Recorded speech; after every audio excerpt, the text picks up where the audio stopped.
اعوذ باللہ من الشیطان الرجیم بسم اللہ الرحمن الرحیم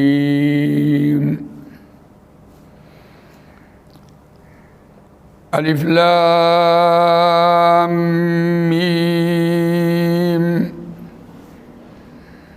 ذالک الکتاب لا ریب فیہ ہدی للمتقین الذین یؤمنون بالغیب ویقیمون الصلاة ومما رزقناہم ينفقون صدق اللہ العظیم رب اشرح لی صدری ویسر لی امری واحلل عقدۃ من لسانی یفقہوا قولی اللہم ارنا الحق حقا وارزقنا اتباعہ وارنا الباطل باطلا وارزقنا اجتنابہ آمین یا رب العالمین۔ دوستو اور بزرگوں، سورہ بقرہ ہم نے شروع کر رکھی ہے اور آغاز میں اہل ایمان کی 7 صفات کا ذکر ہو رہا ہے۔ ان میں سب سے پہلی بات یہ تھی کہ وہ غیب پر ایمان لاتے ہیں، بن دیکھے پر ان کا ایمان ہے۔ اور آج جو ہمارا مضمون ہے وَيُقِيمُونَ الصَّلَاةَ، اور وہ قائم کرتے ہیں نماز کو۔ قرآن مجید میں جتنی بار بھی یہ قائم کا لفظ آیا اور نماز کا لفظ آیا، نماز کا تقریباً 99 مرتبہ آیا اور قائم کرنے کا بھی تقریباً 40-45 بار آیا۔ تقریباً میں آپ سے عرض کر رہا ہوں، تو نماز کو قائم کرنے کا حکم ہے۔ لیکن ہم یہ دیکھتے ہیں کہ آج کی دنیا میں لوگ اس بات کا اعتراض کرتے ہیں کہ نماز کا قرآن مجید میں قائم کرنے کا ذکر ہے، نماز کو پڑھنے کا ذکر نہیں ہے۔ تو یاد رکھیے، جو چیز پڑھی جاتی ہے اس پر ہی عمل ہوتا ہے۔ نماز پڑھنے کا حکم تو مل جائے گا، لیکن پڑھنے کے ساتھ اس پر عمل کرنے کا نام نماز کو قائم کرنا ہے۔ تو اس میں جو واضح حدیث ہے الصلاۃ عماد الدین، نماز دین کا ستون ہے۔ جب ہم دین کی بات کرتے ہیں پھر ہم دیکھتے ہیں نظام کو۔ نظام کے 6 گوشے ہیں، 3 انفرادی ہیں اور 3 اجتماعی ہیں۔ لیکن دین کے اصل مفہوم میں ہم دیکھتے ہیں دین مالکی یوم الدین، بدلے کے دین کا مالک، ٹھیک ہے۔ دین بطور نظام، دین بطور سسٹم، دین بطور قانون، دین بطور بدلہ۔ ہمارے نظام میں جو چل رہا ہے، ہم لین دین کر رہے ہوتے ہیں، وہ بھی دین کے اعتبار سے آتی ہے بات۔ لیکن اگر اس دال کے اوپر زبر دے دیں دین، تو وہ قرض کا لین دین ہوتا ہے۔ بہرحال دال یا نون حروف کے اعتبار سے اور حرکات کے اعتبار سے معنی میں تبدیلی آ جاتی ہے۔ اب ہم دیکھتے ہیں کہ جہاں قرآن مجید نے نماز کو قائم کرنے کا ذکر کیا، وہاں قرآن مجید میں اور بھی دوسرے مقامات پر سورہ طٰہٰ آیت نمبر 14 میں اننی انا اللہ لا الہ الا انا فاعبدنی، لیکن اس کو قائم کرنے کا حکم جو ہے اس کو ہم دیکھتے ہیں ایک دوسرے مقام پر سورہ شورى میں آیت نمبر 13 ہے شرع لکم من الدین ما وصى به نوحا والذی اوحینا الیک وما وصینا به ابراہیم وموسیٰ وعیسیٰ ان اقیموا الدین ولا تتفرقوا فیہ۔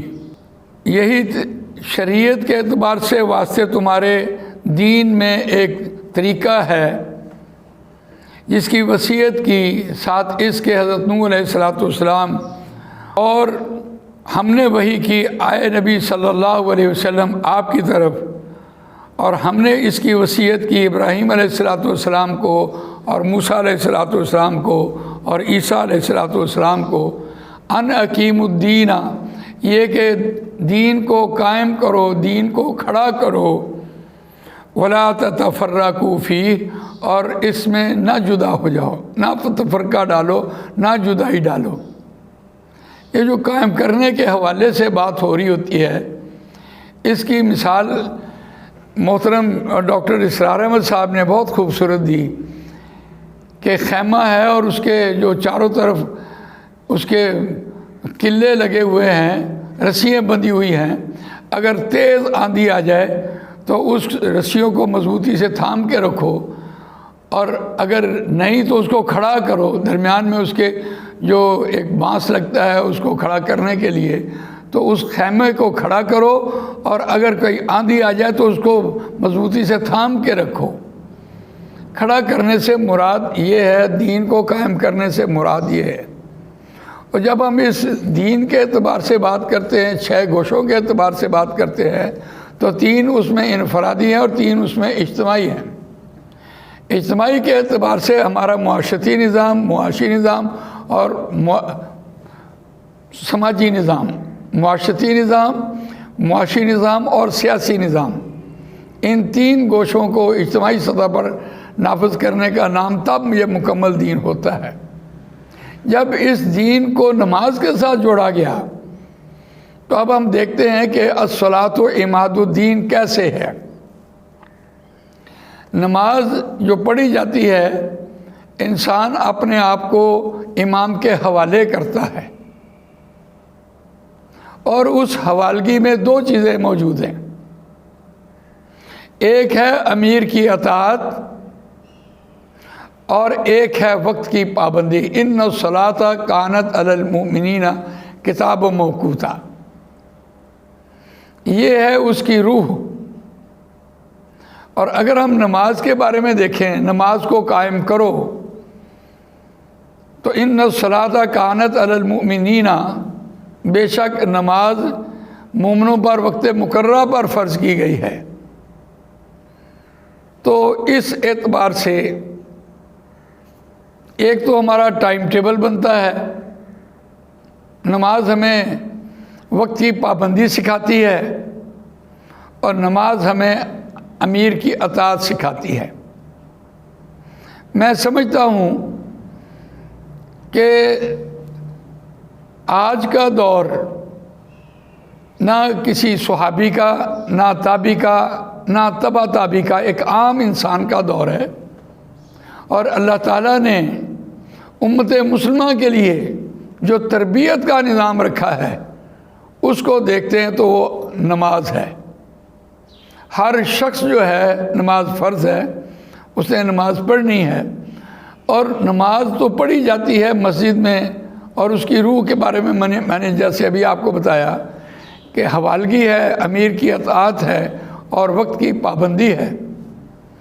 یہ 2 چیزیں اس کے فائدے ہیں، تو یہ اس کی روح بنتی ہے۔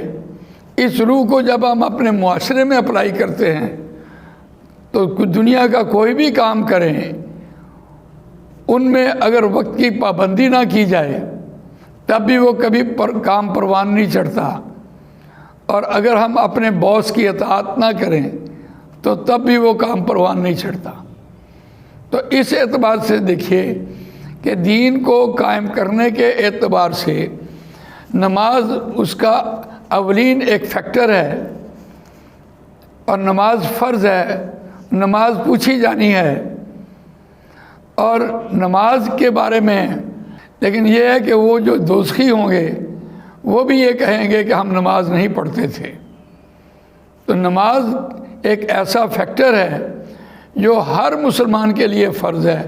جب وہ بالغ ہوا اس پر نماز فرض ہے، 7 سال کے بعد اس پر نماز فرض ہو جاتی ہے۔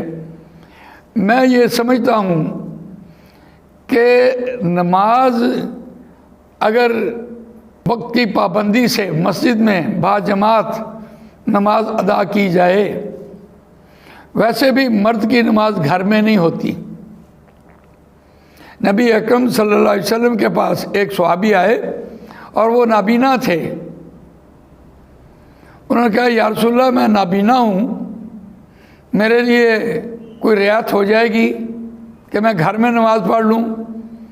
آپ نے کہا اگر کان میں اذان کی آواز آتی ہے تو گھر میں نماز نہیں ہوتی، بلا شبہ راستہ کیسا بھی ہے یا اندھیرا ہے تو آپ مسجد کے ساتھ رسی باندھو اور اپنے گھر تک لے کے جاؤ، اور رسی سے پکڑ پکڑ کر، اور یہ عمل نبی اکرم صلی اللہ علیہ وسلم نے اپنی زندگی میں کر کے دکھایا ہے۔